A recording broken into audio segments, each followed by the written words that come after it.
नमस्कार Devanjali cooking channel को आपण मानकु स्वागत करुछि। सांग माने सप्ताह शेष आड़कू परिबा तो सरी जाई थाए, किंतु मु आज आपनक सहित घरे थिबा चना डाली रे एभलिया रेसिपी शेयर करिवि जहाकू रुटी सहित खाई परिबे किबा गरम भात सहित खाई परिबे।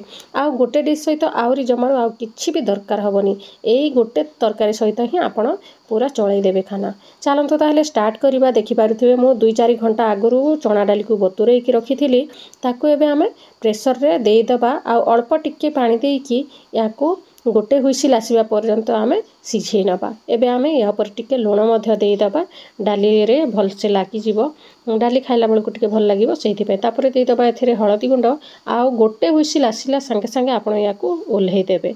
बेसी डाली हमरो सिझिबा दरकार नै, टिके गोटा गोटा थिले ही भल लागि थाए सेहि पई।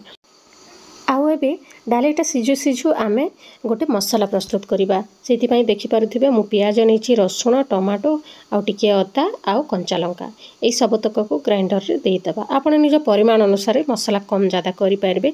मु 3 जनक पई करूछि सेति पई एतिक एतिक नेछि। आउ एई सब को पूरा भल से पेस्ट करि नबा। तापर चलंतु आमे पैन बसेइबा। पैन रे देई दबा सोरिष तेल 2 चम्मच खंडे। आपण चाहिले रिफाइंड तेल मध्य देई पारिबे। सोरिष तेल रे कले टिके बहुत भल लागि थाए।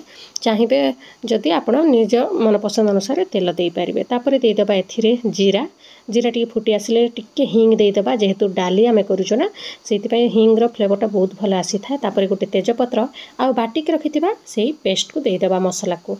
आ भल से एबे आमे मसला को भाजी नबा। सांग माने बहुत कम समय रे तयारी हेई जाई थाए।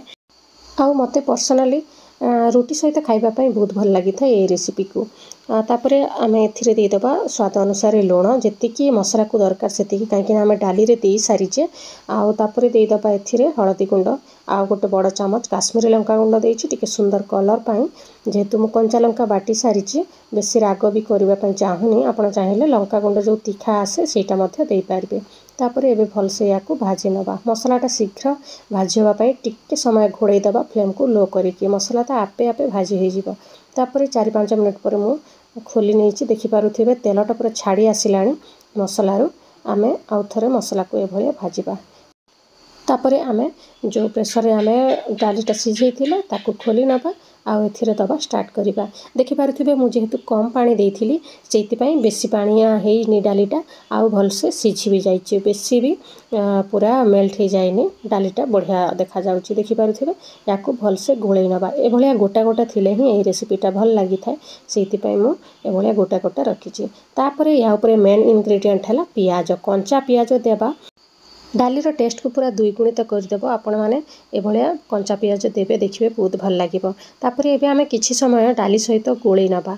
बेसी भी सिझिबा पई दबा नै, काहेकि ना डालीटा मध्य सिझी जाइछि। पियाजटा टिके कंचा कंचा थिले ही भल लागि थाए, सेति पई मु लास्ट को पकेइछि।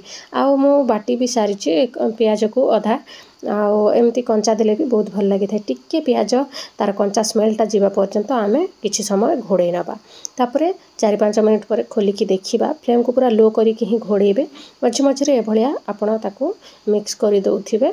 आउ टिके हमर पियाजटा सॉफ्ट हे गलानी, कंचा स्मेल मध्य गलानी। एबे आमे या ऊपर देई दबा टिके गरम मसला। आउ गरम मसला रो रेसिपी मध्य शेयर करि सारिछि। आपण माने जे देखि नांते वीडियो सेक्शन को जाई की देखंतु। तापर एथिरे बहुत सारा धनिया पत्र देई दबा, बढ़िया बास्ना आसीबो। आउ एबे हमर एई डाली रो एई रेसिपीटा पूरा रेडी हे गला। आपण याकू गरम गरम खाइबे, बहुत भल लागिबो। आशा करिछि वीडियोटी आपण माने पसंद करिवे आउ घरे तयारी करिके मते कमेंट मध्य करिवे। देखा हबो नेक्स्ट वीडियो रे आ गोटे नवा रेसिपी सहित। Thank you for watching.